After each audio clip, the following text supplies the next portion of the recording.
Hey guys, I'm David. Welcome back to the It's David Hightower channel. This is video number 3. Hey, we're doing something a little bit different today, all right? As you can tell, it's night. Normally I get up really early in the morning, so I am like knocked out in bed right now. But, well, it's October, it's Halloween time, and so we're gonna do a little bit of a night ride, and I'm going to tell you a story once we get to where we're going, so let's go. And yeah, so it's night, so I got a 2-year-old that's asleep in the house, so I'm going to be really quiet. I'm going to push this bike down the street before I start it, because, well, there's another woman in there that isn't going to be very happy if I wake the baby up.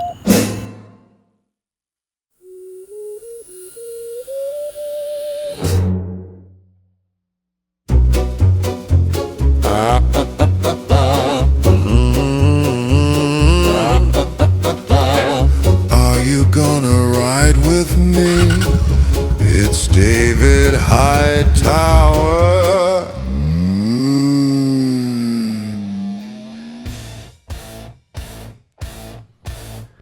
All right, so this is that part of the video where, for whatever reason, none of my audio worked, nothing got recorded, and what did was a hot mess. So let me just try to tell you a little bit about what's going on. We're riding out here to the location for today's story. It was a beautiful night.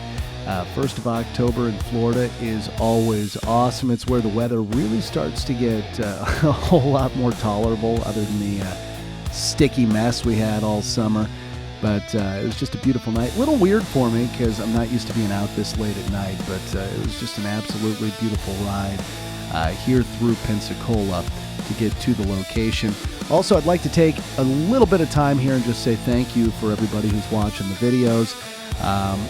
It's been a lot of fun making them, so if you want to see more content like this, make sure you hit the subscribe button, hit the like button if you like this video, and all right, thanks a lot.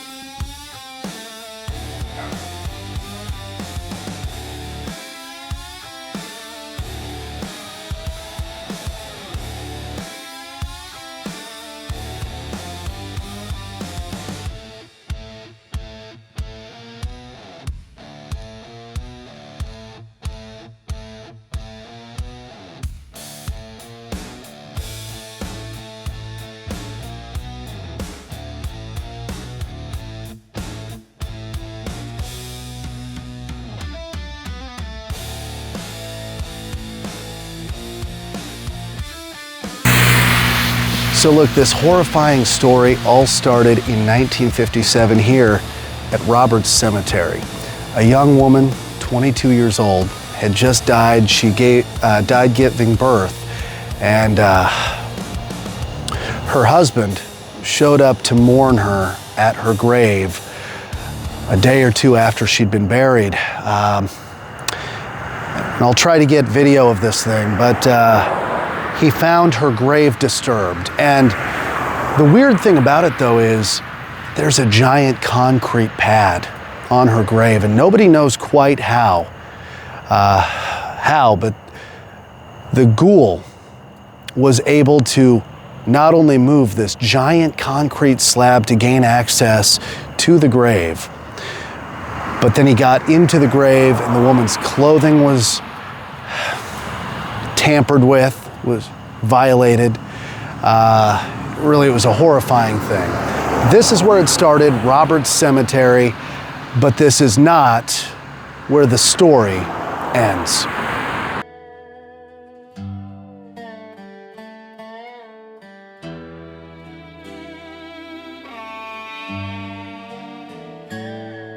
In Whitmire ground, where the pines grow tall, some wicked walk and the dead would call.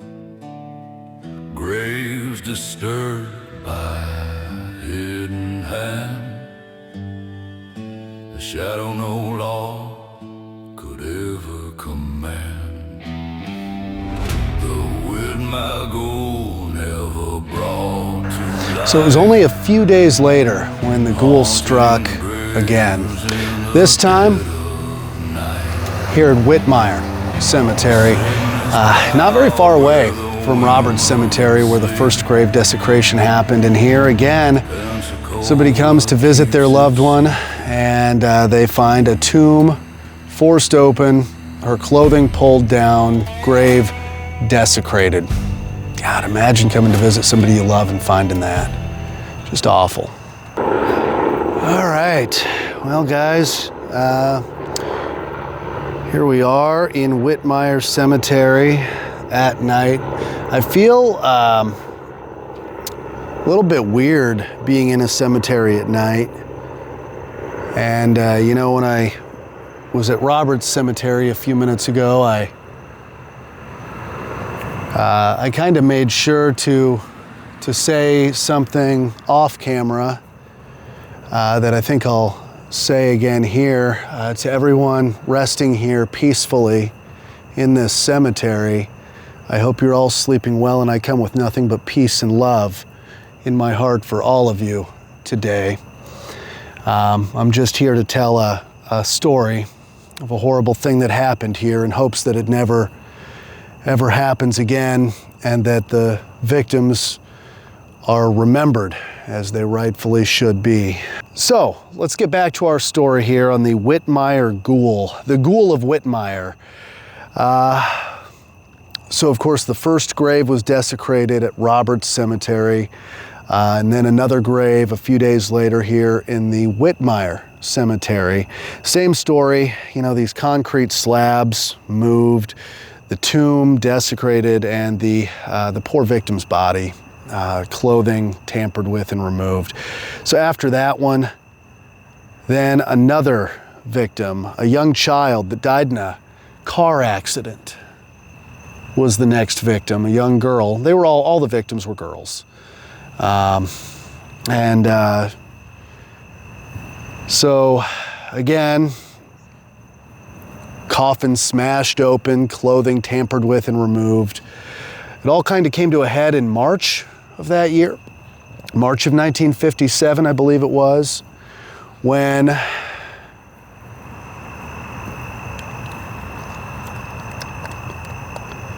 March of 1950, maybe that light kind of helps. March of 1957, when the grave of an 11-year-old girl was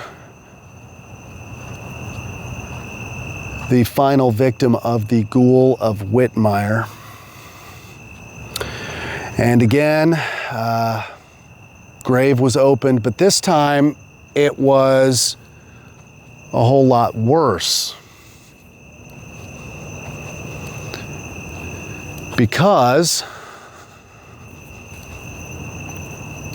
her body was removed from the grave and found about 250 yards out that way, somewhere in the woods.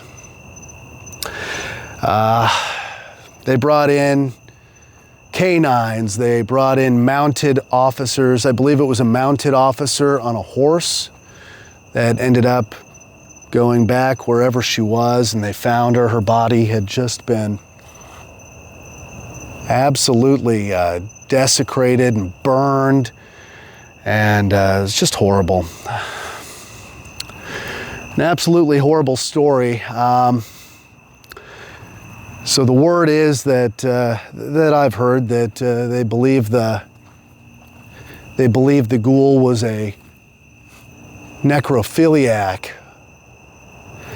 And this is a story that really doesn't get told a lot because they don't want it told a lot. They really don't want to publicize the fact that this was happening in 1957, 1958, here in Pensacola, Florida.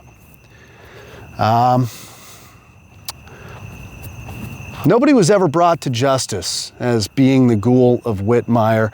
The fact that these heavy concrete slabs were removed led a lot of people to believe that maybe it was some type of a supernatural being It wasn't. It was just a sick, depraved person of some type. But anyway, that's the story of the Ghoul of Whitmire.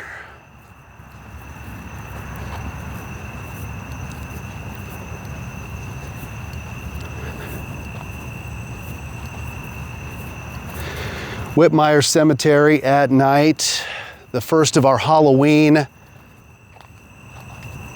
special videos.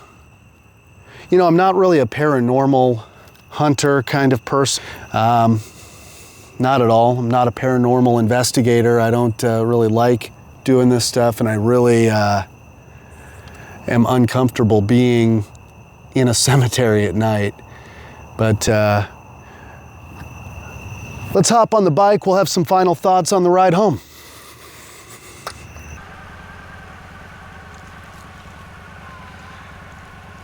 All right, guys. Leaving the cemetery. I gotta tell you,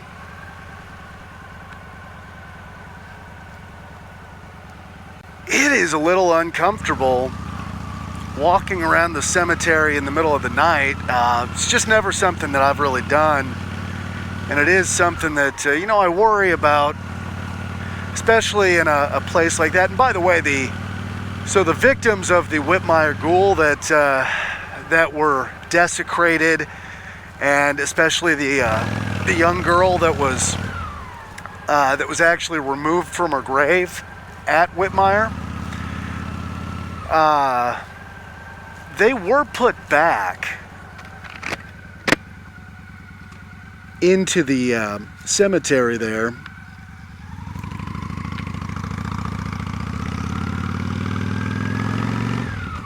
But from what I understand, the county, the city, the cemetery owners, I guess I don't know who would have made this decision back in the 1950s, but the victims of the Whitmire Ghoul, the ones that were desecrated and the ones that were the one that was removed, were basically put into unmarked graves because they didn't want it becoming a tourist attraction. They didn't want people going to visit those people, and they've basically been kind of erased a little bit from history. You know, they don't have grave markers. They're buried somewhere out there, but nobody really knows where. So the theories on the Whitmire Ghoul, of course, people believe that it was a necrophiliac. He was never caught. He was never brought to justice. Nobody ever served jail time. A name is never, really, I've never even heard theories on who it is. Now, I've only been here for 5 years now, going on 5 years. I just heard about this story here the other day, so of course, for all of my videos, I try to research as much as I can before we go and experience these places and talk about these stories. But in the research I've done, there's not a lot of information on the Whitmire Ghoul available, but there is actually some type of a meeting or something that's being held by the Historical Society on this later this year. So in like a month or so. So of course my day job, I'm a newsman, so I'm actually going to go to that, and I will do an updated video here if I learn anything new about this, at least put it into a short or something like that. But some of the theories on the Ghoul are that, you know, either the powers that be just wanted it to go away because they didn't want, you know, they didn't want the news of grave desecrations being, you know, being like a big draw for the area, or being what people think of. They probably didn't want to ruin tourism, because tourism has always been a big, important thing here. Of course, it's way bigger now than it would have been in the 50s, but there's that possibility. There's also the possibility that the Ghoul was somebody that they knew, maybe somebody that was well connected. See, the thing about Escambia County and Pensacola,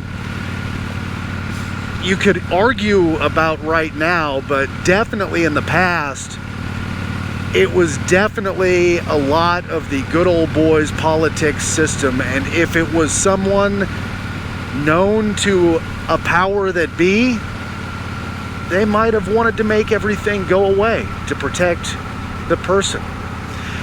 So I guess we don't know. Maybe we'll never know.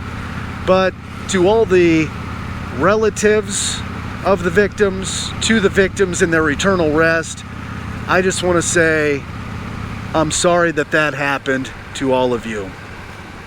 But I really doubt they're watching this YouTube channel. Thank you for watching this video. We're going to do a couple more videos here throughout October, detailing a little bit more of Pensacola's dark history. We're going to do a ghost ride for one video and go check out all of the haunted places. Whitmire Cemetery, that's one that I could definitely see being haunted. But anyway, folks, thanks a lot for watching.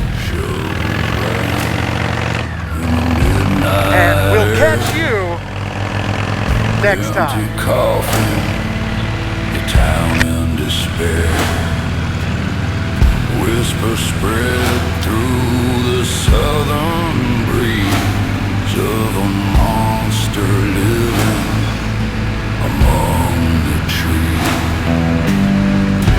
The Whitmire Ghoul never brought to light, haunting the graves in the dead of night.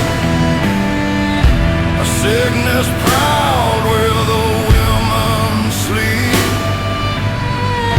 and Pensacola keeps its secrets deep.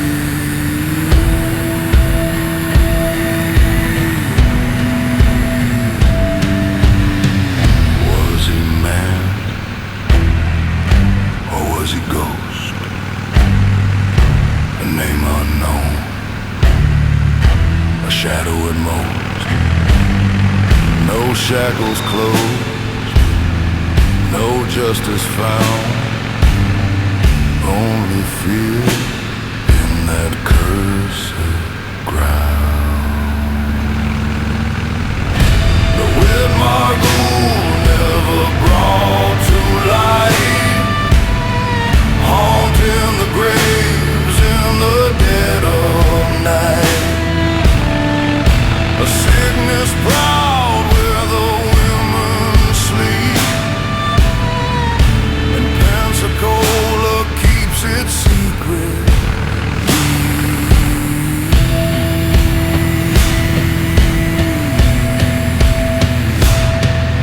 So if you walk by Whitmire stone,